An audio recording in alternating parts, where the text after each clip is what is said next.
Our News is brought to you by Alive. Tonight on Our News, government's purchase of Grand Bahama's airport is complete. The Prime Minister encouraging workers to get vaccinated. Plus, the coroner dispels myths about how bodies were stored after Hurricane Dorian.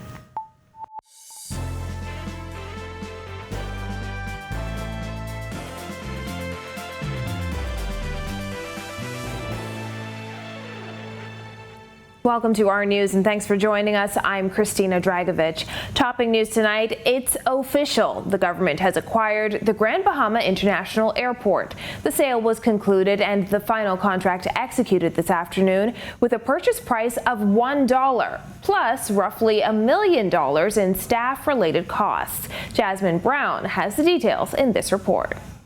The midday signing ceremony on Grand Bahama brought the months-long negotiation process, which began in the aftermath of Hurricane Dorian, to a close. The facility is now owned by the Airport Authority, and government will retain ownership of the airport after redevelopment. Prime Minister Dr. Hubert Minnis says every crisis begins with new opportunities. In the rebuilding of the Grand Bahama International Airport as a world-class facility, we will develop a modern facility that is designed and built to be resilient and meet the weather conditions that are experienced.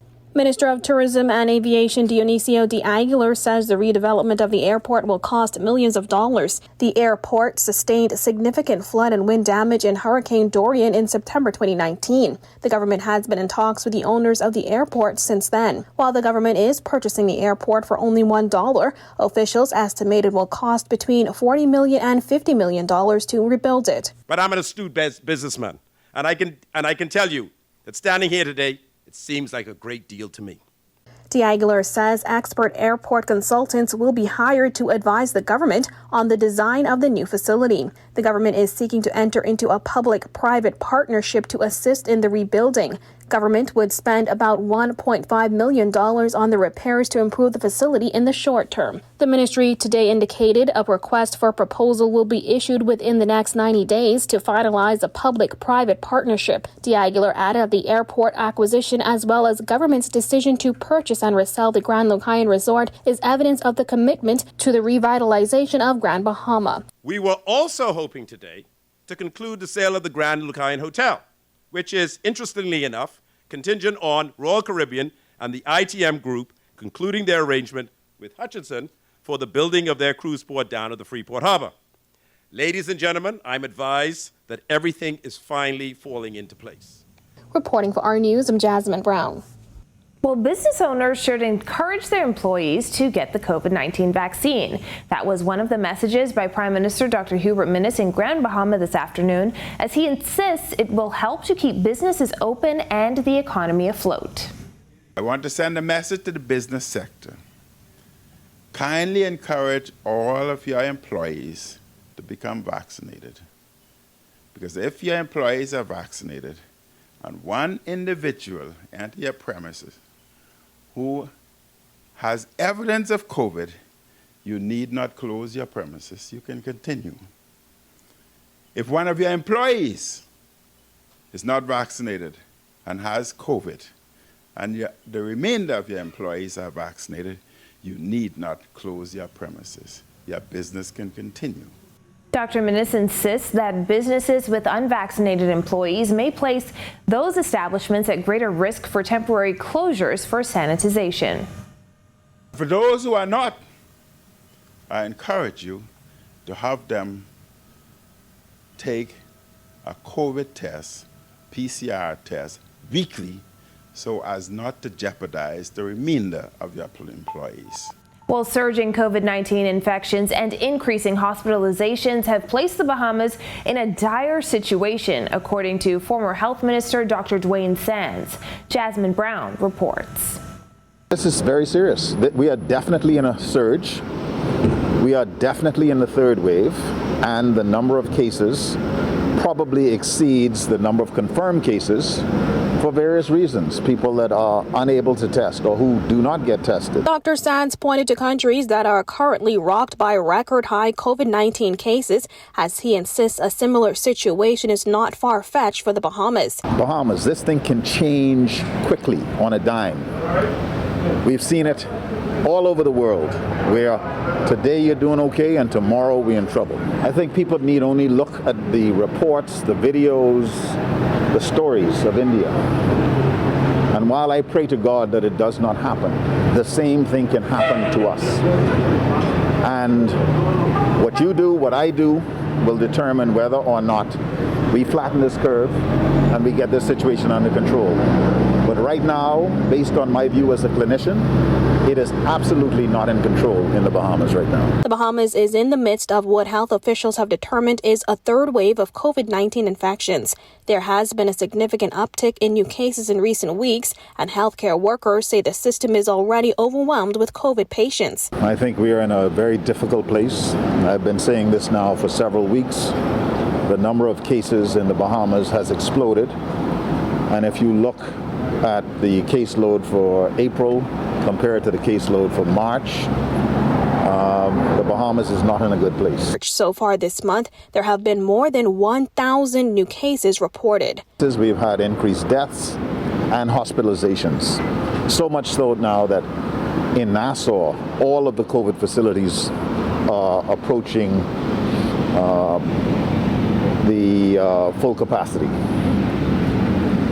There are serious concerns, and there are a number of people with COVID symptoms that are still not being tested. Sands stresses the critical importance of adhering to public health measures, vaccinations, and testing. Reporting for our news, I'm Jasmine Brown. Several relatives of Hurricane Dorian victims who are presumed dead after the storm testifying in the Hurricane Dorian inquest today. This as Her Majesty's coroner sought to dispel what she called myths about how bodies were stored after the storm. Jared Higgs tells us more. It was during testimony from Clarice Swain that coroner Janine Weech Gomez interjected to set the record straight on what happened to the bodies that were recovered and stored after the storm. Testifying from Abaco via Zoom, Swain told the court that she was in the U.S. during Hurricane Dorian and that her son, Malik Moultrie, stayed in a building in Marsh Harbor with several other people. Swain says days after the storm, she learned that her son died during the ordeal. She told the court that she heard that his body was intact, claiming that she knew which freezer he was in. Weech Gomez quickly replied, telling Swain they would never have withheld somebody if the body could have been identified. When Swain told the court that she thought the freezer storing the body stopped working, Weech Gomez corrected her again, saying that she was there, the freezers were working, and the bodies were moved to a trailer. She warned Swain not to believe everything she hears. The grocery store worker explained to the court that she heard that her son, who was a good swimmer, was attempting to assist a friend who could not swim. She testified that she believes he's gone now. She said she filed a missing persons report and provided a DNA sample but hasn't heard back. Also giving evidence on Zoom was Emily Bethel, the niece of brother and sister Juanita and Leroy Lowe. Bethel testified that her aunt and uncle agreed they would ride out the storm in their Marsh Harbor home. She says the last time they were seen was 11 p.m. the night before the storm. Bethel testified that she saw a photo of her aunt's dead body in the back of a truck dated Monday, September 2nd. Bethel reported the pair missing, and her mother provided a DNA sample in the hopes of getting a match, but the family hasn't heard back. Michael Dawkins Jr. also testified on the Zoom call about his father, Michael Dawkins Sr.'s fate. He says they last spoke on Father's Day in 2019. When he tried to contact him before and during the storm, all he got was a busy signal. Dawkins says he was eventually informed by a woman who was with his father during the storm that he was hit in the head with a piece of flying wood. That woman says she saw foam coming from his mouth. A storm surge ultimately took him out to sea. He says he reported him missing, provided a DNA sample, and hasn't been contacted. Reporting for our news, I'm Jared Higgs. Thanks, Jared. Well, partly cloudy skies in the capital today. Greg Thompson has the details in the Weather Center. Thanks, Christina. Our first look at weather tonight is being brought to you by Ports International for all your medical supplies and your equipment needs. Warm conditions outside our studios once again with just a few patchy clouds moving across. The winds are bringing that southeast warm temperature across our area at 6 knots, and you'll feel slight temperature in the 70s. Satellite view around the area and quiet day around the islands. High pressure remains in charge. Some patchy clouds moving across the Abu Coast here in the capital and across the southeast Bahamas. We could see 1 or 2 small showers out of those. That's your first look at weather. Your extended forecast is still to come. Still to come on our news, an economic boost on the way for Grand Bahama, plus how some vendors are coping after reports of conch poisoning. That's coming up when our news returns. Welcome to our news and thanks for joining us. Topping news tonight. COVID-19 remains a serious threat. Coronavirus COVID-19 has disrupted our economy, tourism industry, educational system, and put our healthcare facilities and professionals on high alert. Are you prepared? Do you have all the facts? Stay tuned to this network for the very latest news and information on this global pandemic.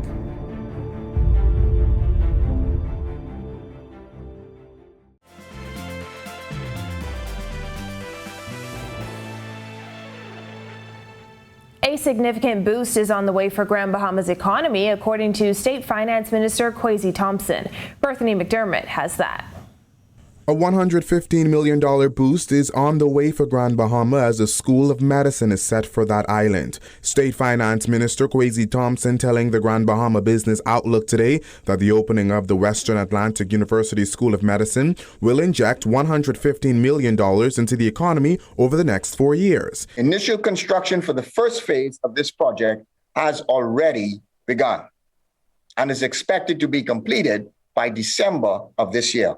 Western Atlantic University will offer undergraduate and graduate degree programs targeting individuals seeking to practice medicine in the United States, Canada, and other countries. Some 100 construction jobs is anticipated to be made available to Bahamians in both the first and second phases, as well as 200 construction jobs during the larger third phase. By 2025, the number of students is expected to increase to 500 and then leap to 1,000 by 2030. Another non-traditional project between Doctors Hospital and Cleveland Clinic is expected to introduce a new medical facility on Grand Bahama. That project is set for 2022. Reporting for Our News, I'm Bethany McDermott. Royal Caribbean Cruise Lines is set to begin home porting in the Bahamas, according to State Finance Minister Kwesi Thompson. It's a move he says will be a significant economic boost.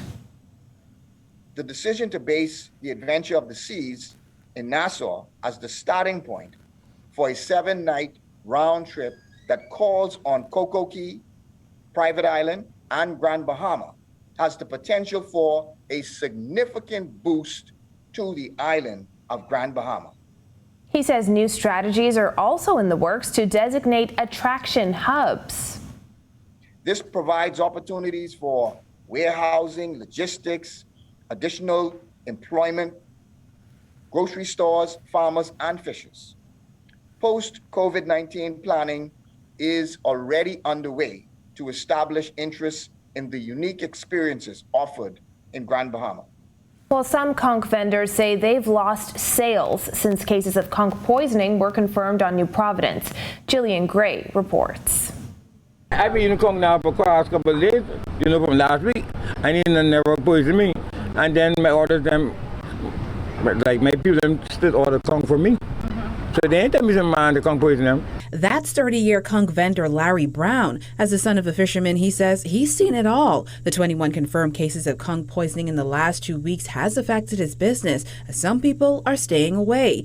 They conch poison Nassau. Why all the other islands do never say they got conch poisoning? They're only Nassau. So conch ain't poison. Conch poisoning is typically caused by Vibrio parahemolyticus. Symptoms usually occur within 24 hours after ingesting the suspect food and include diarrhea, abdominal cramps, nausea, vomiting, fever, and headache. Mary Bowe says she was in hospital for a day, hooked to an IV drip after a late-night snack caused her to break curfew just to get to the hospital. When I was trying to get home, I even stopped the police at one time to help me. And they didn't want to help me because they probably thought I had COVID, because I was just vomiting up in the car, So, but I made it. But it was a terrible experience. Now, while some vendors tell us that their bottom line has been affected as customers have been staying away, down here at Drifters, managers say that's not the case. We spoke to manager Dwight Smith, who said that they always take extra precaution just to make sure that the conch is prepared properly. Usually when we take our conch out, the conch is just at the bottom. So it's always in the water, always in the salt water until you guys are ready to get it. So it's fresh, and once it's out of the water, we keep it nice, keep it in a nice cool spot. The Bahamas Agricultural Health and Food Safety Authority has advised consumers to avoid eating fresh conch at this time, or conch that they suspect was not properly handled and or prepared until the source of the contamination can be determined. Be very careful, very careful if you're eating conch, because it wasn't a good experience. The surveillance unit is investigating an area believed to be the source of the recent cases of conch poisoning. The last outbreak of conch poisoning that took place was in 2018 and affected at least 40 people. Reporting for our News, I'm Jillian Gray. It's now time for tonight's Financial Market Minute, brought to you by RF, your local investment bank.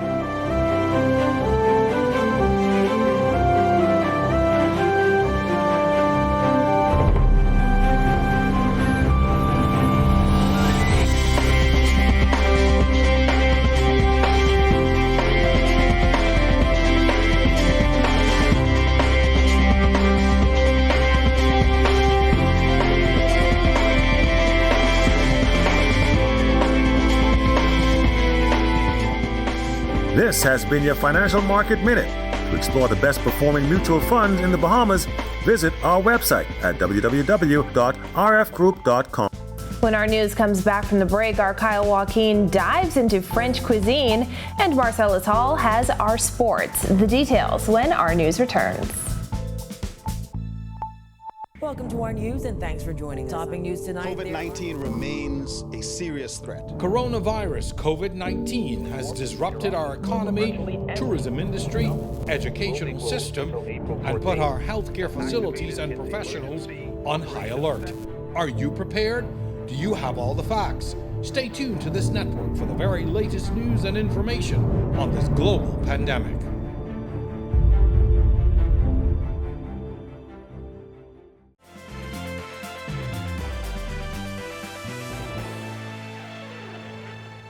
This is our news. Welcome back. A new French dining experience has joined the Bahama family. Kyle Joaquin takes a bite. Because, of course, for every great food, especially French, you have to have a wonderful bottle of wine that goes with it. There's wine, more wine, and, even more wine at Café Boulud, offering the glamour of traditional French cuisine combined with the warm hospitality of a neighborhood cafe in a sophisticated Bahamian setting. Café Boulud showcases a unique menu with seasonal Caribbean ingredients. Influenced by the Caribbean and the flavors of the Caribbeans mixed with French, and so Café Boulud is a classic concept that is coming from Daniel Boulud in New York. Using local produce and seafood, Café Boulud sets the mood, indoors and outdoors, and it's also open to locals. I must say that the locals have been a big percentage of our clientele, which we really love to see, because at Ross we would like to create a sense of place and make feel, even guests that stay with us, they like to see a lot of the locals around, because it gives that sense of authenticity to our destination and also to our hotel. And our news got a special taste of what the restaurant has to offer. Our citrus cured amachi, watermelon, heart of palm, and Fresno pepper. So that's watermelon? Watermelon, yeah. Nice. We have avocado vichyssoise, which is a chilled avocado soup served with prawns. The chilled avocado soup quickly became one of the favorites as the dishes kept rolling out for tasting, ranging from beef to fish. In between it all was the best of wines from around the world from Argentinian sommelier Ellie Khan. It's my pleasure to find exactly what the guest is looking for every night. Not every night is the same. So it's very interesting to have that conversation and to develop the relationship with the guests and see what are their expectations, and always meet them and exceed them. And the wine kept coming. Before we knew it, I had 6 glasses sitting in front of me. But not to be forgotten, the mouth-watering dessert. Chocolate fondant over there with the center of salted caramel. Thank you. And a super classic Bavarois rum with rum. You can make your reservation for Café Boulud on Bahama's website. For our news, I'm Kyle Joaquin. Now that looks delicious. What's new with DeAndre Ayton and the Suns? Marcellus Hall has the details.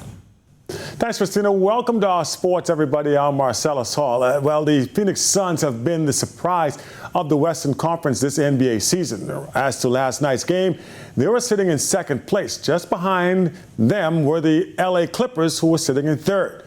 Big consequences as far as this matchup is concerned as the two teams locked up on the court. Turns out things going very well for DeAndre and his squad. Let's take a look. So DeAndre Ayton and the Phoenix Suns hosting the LA Clippers last night. The Suns coming in with a chance to lock up their first playoff spot in 11 years. And guess what? They get it done. 109-101 ends up being your final score.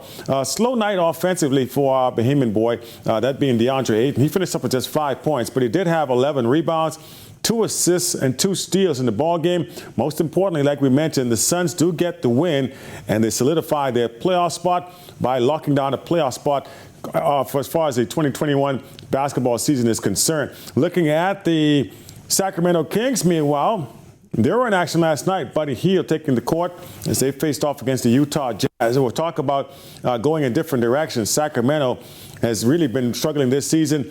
They took another rough loss last night, blown off the floor, 154-105, a 40-point-plus beating down by the Utah Jazz. And Buddy Hield had himself a pretty good game. 18 points on the game, finished up with a couple of good points as far as that's concerned. Buddy, as you mentioned, playing 30 minutes, 18 points, 5 rebounds, 7 assists, 2 steals, and 3 blocks. So he had an all-across the game, but it came in a losing effort. Sacramento right now is really reeling. Taking a look at their win-loss record, they are 25-37, 12th in the Western Conference. Pretty much done as far as that's concerned in terms of making the playoffs. So there it is, your check on sports for you here on this Thursday. I'm Marcellus Hall. Back to you, Christina. Thanks, Marcellus. Still to come, Greg has the extended weather forecast plus a virtual celebration of dance. Stay with us. Welcome to our news and thanks for joining us. Topping news tonight. COVID-19 remains a serious threat. Coronavirus COVID-19 has disrupted our economy, tourism industry, educational system, and put our healthcare facilities and professionals on high alert. Are you prepared? Do you have all the facts? Stay tuned to this network for the very latest news and information on this global pandemic.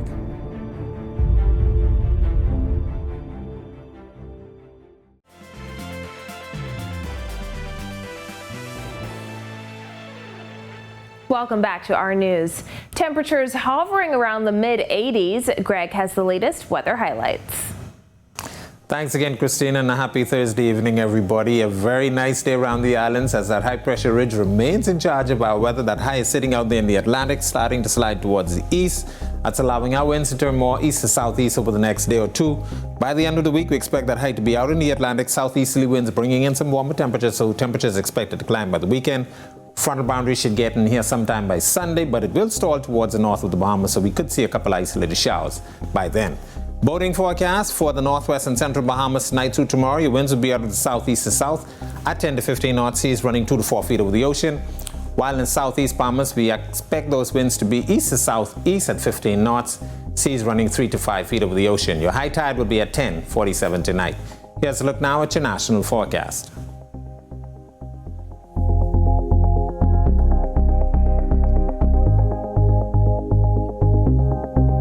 A look now at your extended forecast through Tuesday.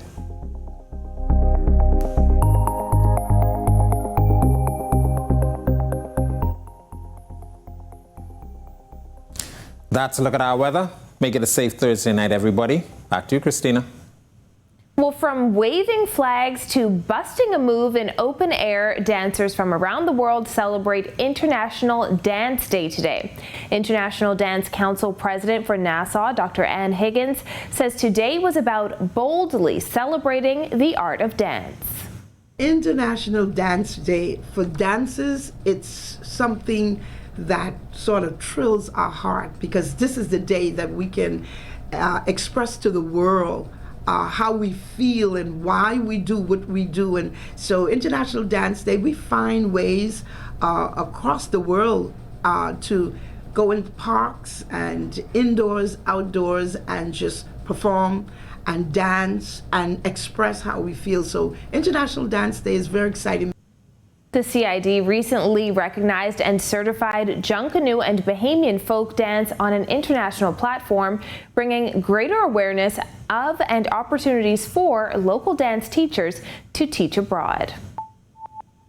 Well, thank you for joining us for our news tonight. On behalf of the entire team, I'm Christina Dragovich. Have a beautiful evening, Bahamas. On the Record with Jerome Sawyer starts right now.